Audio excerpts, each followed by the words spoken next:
ससुराल का नहीं खाती। इतने छोटे से बैग में सामान पैक करोगी तुम सब? अपना वक्त भूल गई क्या? अपने वक्त तो बड़े बड़े 8-8 10-10 बैग लेकर गई थी अपने ससुराल, और अपनी बहन के वक्त ये छोटी सी वीआईपी खोली है तुम लोगों ने। सबसे बड़ा वाला बैग निकालो, सबसे बड़ा वाला।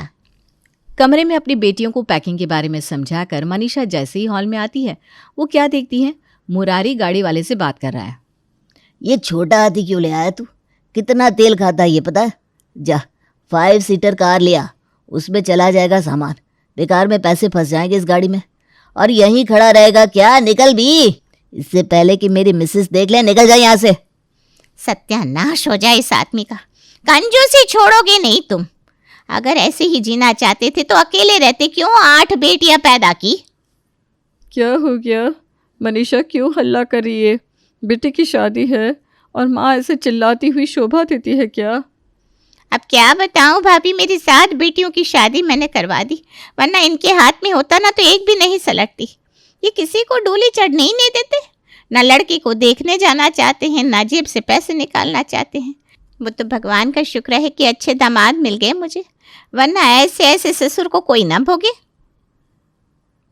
क्या करेगी मनीषा, बेटी की शादी है, ज़रा शांति से पार होने दे, वरना अगर ये मुरारी भाई साहब तमाशा करने पर आ गए ना तो होती शादी भी रुक जाएगी। इन भाइयों के मुंह में बस बोली ही है, करना कुछ नहीं है। ये छोटा हाथी ले जाइए भाई साहब, और बड़ा सा ट्रक लेकर आइए। आपको पता नहीं क्या, रमा की शादी है, रमा की। उसे सब कुछ मेरे हाथों का ही चाहिए होता है। कुछ भी छूट गया तो मायके में भूखे मर जाएगी मेरी बेटी। मनीषा निवास फूलों से सजा हुआ था। चारों तरफ रमा की शादी की तैयारी चल रही थी। 25वां बैग पैक कराया मैंने, वो भी सिर्फ खाने का। उसके बाद भी मम्मी कहती है छोटा सा बैग पैक कर दिया। अरे भाई, इतना सब क्या लेकर जाना है रमा को? कपड़े गहने समझ में आते हैं, 1-2 बैग नाश्ता ससुराल वालों के लिए शगुन का ले जाना, ये भी समझ में आता है, पर इतना सब। तभी हाथ में खाने का प्लेट लिए रमा वहां आती है और रोती हुई अपनी माँ के गले लग जाती है। ये कौन सा सॉस है मम्मी? ये वो सॉस नहीं है जो मैं खाती हूँ। दुल्हन के साथ ये लोग ऐसा कर रहे हैं मम्मी, मुझे नहीं करनी शादी। अरे अरे, मेरी गुड़िया को किसने नाराज किया? रुक जा बेटा, मैं बात करती हूँ। जरूर इसमें तेरे पापा की गलती होगी। 10 बार कहा इस आदमी को कि ध्यान रखना, रमा को कहीं बाहर का सामान ना मिल जाए, पर मेरे ध्यान दिए बिना ना कुछ होता ही नहीं इस घर में। तू जो सॉस खाती है ना वो अलग से रखा है मैंने। रुक, मैं लेकर आती हूँ। ये गंदा है, छोड़ दे इसे बेटा। इतना बिगाड़ कर रखा है मम्मी ने रमा को, न जाने इसके ससुराल में कैसे मैनेज करेगी ये सब कुछ।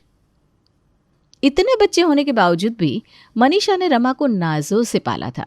रमा जो चीज़ एक बार में पसंद कर लेती फिर उसे ही खाती और कुछ भी नहीं। शुरू से एक अच्छी माँ की तरह मनीषा ने रमा की पसंद नापसंद का ध्यान रखा था। पर अब बात दूसरी थी, क्योंकि अपना घर छोड़कर रमा जा रही थी कुंती निवास। शादी अच्छी तरह हो जाती है विदाई के वक्त। ध्यान रखना रमा अपना, और वहाँ किसी भी चीज़ की ज़रूरत हो तो सीधा मुझे कॉल करना। तुम्हारा फेवरेट पापड़ और मिक्सचर पैक कर दिया है मैंने। यूँ तो बेटी को विदा करते वक्त नमकीन चीज़ें नहीं दी जाती, पर तू क्या खाती इसीलिए पैक कर दिया मैंने। आई लव यू मम्मी, तुम टेंशन मत लो, मैं अच्छे से रहूँगी। और विदा होकर रमा कुंती निवास पहुंच जाती है। रात को 2 बजे सभी के सोने के बाद रोज़ की तरह रमा को नाइट क्रेविंग होती है। पता नहीं ये लोग मैगी खाते हैं या नहीं, जाकर किचन में चेक करती हूँ। रमा पूरी रसोई छान मारती है पर उसे कहीं भी मैगी का पैकेट नहीं मिलता। भूख लग रही है, मैगी भी नहीं है यहाँ, क्या खाऊं? अपना बैग चेक करती हूँ, मम्मी ने मैगी ज़रूर पैक की होगी। रमा का अंदाज़ा बिल्कुल सही था। मनीषा ने बैग के बाहर ही बैग में क्या क्या है ये एक लिस्ट में लिख कर चिपका दिया था, तो रमा को आराम से मैगी मिल जाती है। और रात को 2 बजे रमा बनाती है मैगी। मेरा फेवरेट भुजिया का पैकेट कहाँ है? हाँ ये रहा, अब इसके ऊपर डाल देती हूँ भुजिया। ये बन गई मेरी स्पेशल मैगी। अपनी पसंद की मैगी बनाकर रमा खाकर सो जाती है। अगली सुबह, अरे कुंती, नई बहू कुछ बनाएगी कि नहीं? क्यों नहीं बनाएगी दीदी, बिल्कुल बनाएगी। एक बार दोनों हनीमून से लौट आए फिर बनाएगी। जल्दबाजी करके क्या फ़ायदा, आगे यही तो करना है जिंदगी भर बेचारी को। वाह वाह भाभी, मान गए आपको। जैसी अपनी बहू की बारी आई आपकी तो बोली ही बदल गई। मेरी बहू जब आई थी तब तो टेस्ट पे टेस्ट लिए जा रही थी उसके, और अपनी बहू को बचा रही हो। अरे आप गलत समझ रही हैं भाभी। अच्छा ठीक है, मैं बोलती हूँ रमा को। कुंती रमा को जाकर कुछ मीठा बनाने को कहती है। बना लोगी ना बेटा या मैं मदद करूँ? नहीं नहीं मम्मी जी, आप इतनी फिक्र मत कीजिए, मुझे आता है खाना बनाना। मीठा ही बनाना है ना, मैं बना लूँगी। रमा किचन में जाती है और एक अच्छी बहू की तरह काम पर लग जाती है। किचन में काम करते हुए रमा अपनी माँ को वीडियो कॉल करती है। आती ही रसोई में भेज दिया इन लोगों ने तुझे। एक बार में ज़्यादा काम मत लेना बेटा, वरना थक जाएगी तू।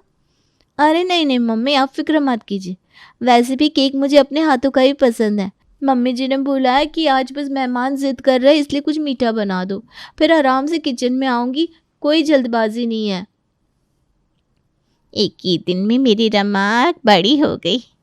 रमा के ससुराल वालों के साथ साथ आए हुए मेहमान बाहर टेबल पर प्लेट और चम्मच लिए नई बहू के हाथों के बने मीठे का इंतजार कर रहे थे और पूरे आधे घंटे के बाद रमा केक लेकर रसोई से बाहर आती है।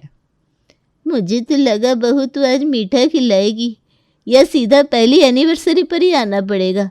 अरे नहीं नहीं, आ गई। आपको बहुत ज़्यादा मन था ना मेरे हाथ का बना मीठा खाने का, तो ये लीजिए चॉकलेट केक, मेरी फेवरेट। बहू केक बनाया तूने? अब आज के ज़माने की बच्ची है ना दीदी, आजकल तो बच्चे यही खाते हैं। पहली रसोई कोई मजाक होती है क्या बहू? खीर बना लेती, गाजर का हलवा बना लेती, या सफ़ेद रसगुल्ले ही बना लेती। केक कौन बनाता है अपनी पहली रसोई में? केक ही खाना होता तो बाहर से ही मंगवा लेती। पर फिर बाहर का केक मैं नहीं खाती ना बुआ जी। इस केक में मेरा फेवरेट कोको पाउडर डाला हुआ है, जो कि सिर्फ मेरे मायके के बगल वाली दुकान पर मिलता है। हाँ, किसी ब्रांड का नहीं है ये, पर वो दुकान वाले भैया मेरे लिए स्पेशल मंगवा देते हैं। पूरे 24 पैकेट लेकर आई हूँ मैं। ये क्या बकवास कर रही है तेरी बहू सुरेश? मैं बात करता हूँ ना दीदी। अरे बहू, हम लोगों की उम्र हो गई है, ये मैदा खाकर हमारा पेट बिगड़ नहीं जाएगा हैं? तू ही बता। इसीलिए दीदी कह रही है कि अगली बार से ध्यान रखना। पर रमा क्या ही ध्यान रखती, उसने आज तक अपने हिसाब से ही लाइफ जी थी। मंजू रमाई में 100 बुराइयां निकालने के बाद वापस लौट जाती है और रसोई का काम संभाल लेती है बिंदिया। खाना तैयार है भाभी, बिल्कुल वक्त पर। मोहित भैया आज दोपहर का खाना घर पर खा लीजिए, क्योंकि कल से तो वही होगा ऑफिस में ठंडा टिफिन। ओह बिंदिया, क्या सब्जी बनाई है तूने, मजा आ गया, गजब। सही में बिंदिया। ये क्या खाना बनाया आपने दीदी? ये कौन से मसाले डाल दिए आपने आलू की सब्जी में? मैं ऐसे मसालों की सब्जी नहीं खाती। अपने मायके से लेकर आई थी मैं मसाला। पूछना चाहिए था ना आपको मुझे खाना बनाने के पहले। बेकार में मूड खराब कर दिया मेरा। और हाँ, ये जो भी पापड़ है मुझे मत दीजिएगा, घर वालों को दे दीजिएगा। मैं अपने मायके से अपने पापड़ लेकर आई हूँ, मैं वही पापड़ खाती हूँ। ये कहकर गुस्से में रमा अपने कमरे में चली जाती है। अब मुझे क्या पता कि नई बहू अपने मायके से मसाले भी लेकर आई है। कोई बात नहीं दीदी, आप अपना काम कीजिए। रात के खाने के वक्त रमा खुद ही रसोई में चली जाती है और बिंदिया से कहती है, रात को खाने में क्या बन रहा है? दोपहर में चावल नहीं बना था छोटी बहू, इसलिए मैं चावल दाल और सब्जी बना रही हूँ। मैं अपने मायके से चावल लेकर आई हूँ, वही चावल बनने चाहिए, क्योंकि कोई और चावल मुझसे निगले नहीं जाते। और मेरी दाल में जो मसाला गिरेगा वो मैं ला कर देती हूँ आपको। मसाले में नमक छोंक सब कुछ मिला हुआ है, तो कुछ भी करने की ज़रूरत नहीं पड़ेगी। और हाँ, दाल बिल्कुल भी काठी नहीं होनी चाहिए। मुझे दाल पानी की तरह पसंद है, बिल्कुल पतली। और सब्जी जो बनाएंगे ना आप बता दीजिए, उस हिसाब से मैं मसाले दे देती हूँ। और हाँ, दाल चावल के साथ मैं सिर्फ मिक्स अचार खाती हूँ, वो भी मैं लेकर आई हूँ।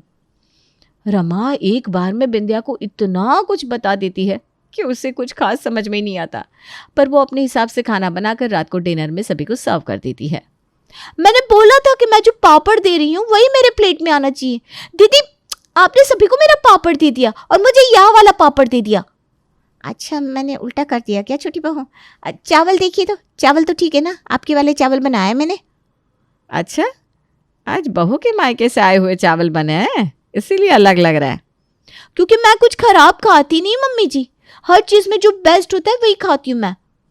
अब हर रोज रमा बिंदिया को भी 100 हिदायतें देती और गलती होने पर सुना भी देती। अब खाना बनाने वाले कितने ही दिन ये सब बर्दाश्त करे। एक रोज परेशान होकर बिंदिया कह देती है, ये बिस्किट क्यों नहीं दिया, वो मिक्सचर क्यों नहीं दिया, इतना कुछ नहीं होता मेरे से छोटी बहू। बहुत दिन रसोई संभाली मैंने, अब मुझे यहाँ काम नहीं करना, इतना टेंशन नहीं पाल सकती। अपनी रसोई अपने आप संभालिए और डालती रहिएगा मसाले। बाप रे बाप, बोल तो ऐसे रही हो जैसे मैं तुम्हारे पैसों का खाती हूँ। बड़ी आई, इसीलिए लोग कहते किसी पर दया मत करो। और अगले दिन से रमा खुद रसोई में चली जाती है। आज रमा बड़ी खुश थी क्योंकि वो सब कुछ अपने हिसाब से बनाने वाली थी। सुबह के नाश्ते में रमा बनाती है पोहे, जिसे वो सॉस और 1 कटोरी मिक्सचर के साथ सर्व करती है। ये कैसा कॉम्बिनेशन खाती हो तुम रमा? पोहे के ऊपर मिक्सचर कौन डालता है? मैं डालती हूँ, मुझे पसंद है। तुम बताओ पोहे कैसे लग रहा है ना एक नंबर? हाँ, पर ये तो बिल्कुल प्लेन है, इसमें तो कोई सब्जी ही नहीं है। कम से कम प्याज ही डाल देती। क्यों डाल देते प्याज? जब मैं प्याज नहीं खाती तो तुम्हारे लिए प्याज के पोहे अलग बनाओ और खुद के लिए अलग। इतना काम नहीं किया मैंने कभी, मुझसे नहीं होगा। पहले तो कुंती रमा की साइड लेकर उसे बचा लेती थी, पर आज रमा की ये बोली उसे भी चुभ जाती है। अब हर रोज कुंती निवास में वही बनता जो रमा को पसंद होता। एक सुबह बीवे लेकर आए थे या नौकरानी? खुद की लाई चीजें भी सबके लिए बनाओ, खुद की मर्जी का खाने तक को नहीं बचता। मम्मी की यहाँ से लेकर आई थी बिस्किट, वो भी खा गई मम्मी जी। अब क्या खाऊंगी मैं? मम्मी को फोन करके मंगवानी पड़ेगी। मसाले भी सारे खत्म हो गए। बेचारी मम्मी ने अपने हिसाब से मेरे लिए पूरे साल का कोटा भेजा था, और यहाँ तो पूरा का पूरा परिवार वो खा जाएगा, तो बचेगा कहाँ से? खाना बनाते हुए रमा जोर जोर से चिल्ला रही थी। हाथ में सब्जी की थैली लिए सुरेश घर लौट रहा था कि मोहल्ले में ही उसे पड़ोसी टोक देते हैं। नई बहू के आते ही तेरे घर से शोर गुलाने लगा है सुरेश। बहू का इस तरह चीखना चिल्लाना अच्छा नहीं लगता। अभी भी तेरे घर से रमा के चिल्लाने की आवाज़ आ रही है, जा देख क्या हो रहा है। भागता हुआ सुरेश घर आता है और घर की बहू को इस तरह शोर करता देखता है। ये क्या रोज रोज का तमाशा लगा रखा है बहू? क्या चीज़ की कमी हो गई तुम्हें घर में? कितनी बार बोला है कि रसोई से बाहर सीधा आवाज़ जाती है, रसोई में जाकर कुछ मत बोला करो, पर तुम सुनने को तैयार ही नहीं हो। रसोई नहीं संभल रही तुमसे तो छोड़ दो, हम कोई कुक लगा लेंगे। लगाई तो थी आप लोगों ने बिंदिया, टिकी क्या? आप लोग तो चाहती ही है कि कुक आए और मैं इस घर में भूखी मरूं। हद होती है किसी चीज़ की। मेरी तो इस घर में कोई सोच ही नहीं रहा। मैं जा रही हूँ मम्मी की यहाँ, कुछ चीज़ें लानी है मुझे। कभी तो हम लोगों की भी सुन लिया करो रमा, पापा गलत तो नहीं बोल रहे? अच्छा, तो तुम मुझे सिखाओगे? ससुराल का नहीं खाती मैं, मायके का खाती हूँ, तो किसी की बात नहीं सुनने वाली मैं। रमा पूरी तरह बदल चुकी थी। उसका बचपना कब बेखुदी बन गया वो खुद भी नहीं समझ पाई। और दूसरी तरफ मनीषा थी जो अपनी बेटी को बढ़ावा दिए जा रही थी। 6 महीने हो गए शादी को, अभी तक अपने ससुराल के घर के खाने की आदत नहीं लगी रमा को, और लगेगी भी कैसे? रोज़ रोज़ तुम उसे यहाँ के मसाले और अनाज दे देती हो। कितने ही दिन तुम सब कुछ परोस कर देती रहोगी उसकी थाली में? अब छोड़ दो, ब्याह होकर चली गई है वो उस घर। कैसे छोड़ दूँ? मरते मरते भी आपकी माँ आपको छोड़ने को तैयार नहीं थी, और आप कह रहे हैं कि मैं अपनी बेटी को छोड़ दूँ? नहीं छोड़ूंगी। ना वहाँ मनीषा समझने को तैयार थी, ना यहाँ रमा। एक रोज पड़ोसन विमला कुंती से मिलने उसके घर आती है और बातों बातों में रमा से कहती है, बच्चों का सोचा है कि नहीं बेटा? अब सोच लो, ससुर की इतनी बड़ी दुकान है, पति इंजीनियर है, तुम्हें किस चीज़ की प्रॉब्लम? बच्चा आ जाएगा तो तुम्हारा भी मन लगा रहेगा। अब पैसा दिया है भगवान ने तो वो भी भोगे। पैसा है तो क्या हो गया आंटी जी, सुख तो नहीं है ना? मैं तो अभी भी अपने मायके का खाती हूँ। किस्मत ने वहाँ से यहाँ तो बुला लिया, पर यहाँ का कुछ नसीब नहीं होने दिया। मेरा बच्चा भी आएगा तो नानी के घर में ही पलेगा, तो मुझे यहाँ का कोई फ़ायदा तो है नहीं। ये क्या बोल रही हो बहू? वो तो तुम्हें अपने मायके का खाना खाने की आदत है, इसलिए। रहने दे विमला, मैं समझ गई। आजकल सब घर में यही तू मैं लगी रहती है। एक सुबह किसी को खाना बनाने बोलने से कलेश ना हो, इसलिए सुरेश खुद ही चाय बनाकर लेकर बैठ जाता है। तभी रमा अपने कमरे से बाहर आती है और सीधा अपने ससुर के हाथ की चाय का कप ले लेती है। बस ले ली ना आपने मेरी चाय पत्ती? आप लोगों को शर्म नहीं आती क्या? पापा जी जरा तो सोचिए। अब पत्ती पर नाम तो नहीं लिखा था, रख देता हूँ। अब पीजिए इसे, वापस थोड़ी ना लूंगी। मोहित सब कुछ देख रहा था और आज इस रोज रोज के ड्रामे को खत्म करने की वो सोच लेता है। रमा तैयार हो जाओ, हम तुम्हारे घर जा रहे हैं। ओह सच्ची? मैं रेडी होने जा रही हूँ। फाइनली अच्छा फील होगा आज मुझे। मोहित रमा के साथ उसके घर जाता है, सभी से मिलता है, पर वापस लौटता है अकेले। रमा नहीं आई बेटा? मैं लाया ही नहीं मम्मी, ना अब लाऊंगा। ये खाना नहीं हो गया, रोज़ रोज़ का ड्रामा हो गया। उसका जो भी खर्चा होगा मैं दे दूंगा। पत्नी वो मेरी रहेगी, बस रहेगी अपने मायके में, क्योंकि यहाँ तो खुशी नहीं थी और उसके कारण हम भी खुश नहीं थे। मोहित फोन करके अपने ससुराल वालों को कह भी देता है। पहली बार मेरे ससुराल वालों में से किसी ने मेरी सोची। थैंक यू मोहित। रमा को इस बात का अफसोस ही नहीं होता कि मोहित उसे छोड़कर चला गया है। वो तो खुश थी और मनीषा तो डबल खुश थी क्योंकि उसकी बेटी उसके पास वापस आ गई थी, तो उसका अकेलापन बढ़ जाता था। धीरे धीरे दिन बीतने लगते हैं और आस पड़ोस वाले रमा को टोकने लगते हैं। क्या हो गया, मेरा बच्चा इतना उदास क्यों है? वो मेरी फ्रेंड नहीं है क्या मम्मी? कह रही थी तुम्हारा पति तुम्हारे साथ नहीं रहना चाहता। ऐसा है क्या मम्मी? मैं मोहित के पास चली जाऊं क्या? मोहित क्या तुम्हें कोई भी रखना नहीं चाहेगा बेटा, क्योंकि तुम्हारी माँ ने तुम्हें ऐसा बना दिया है। तुम्हारे ससुराल वाले इतने सज्जन हैं, हर तरफ से उन्होंने घर में एकता बनाए रखने की कोशिश की, पर तुम्हें तुम्हारे शौक से ऊपर कुछ दिखाई नहीं दे रहा था, क्योंकि तुम्हारी माँ तुम्हें कुछ देखने नहीं दे रही थी। मोहित को खो चुकी हो तुम, वो तो बेचारा सीधा लड़का है, इसलिए शादी का फर्ज निभा रहा है बस। ये क्या किया मम्मी? तुमने अपने प्यार में मेरा घर उजाड़ दिया। मुझे यहाँ नहीं रहना पापा, मुझे मोहित चाहिए। मैं अपनी गलती सुधारने जा रही हूँ। कुंती निवास के लोग तो अपनी बहू के आने का इंतजार कर ही रहे थे। रमा अपने घर वापस लौट जाती है और कुंती निवास में खुशहाली आ जाती है।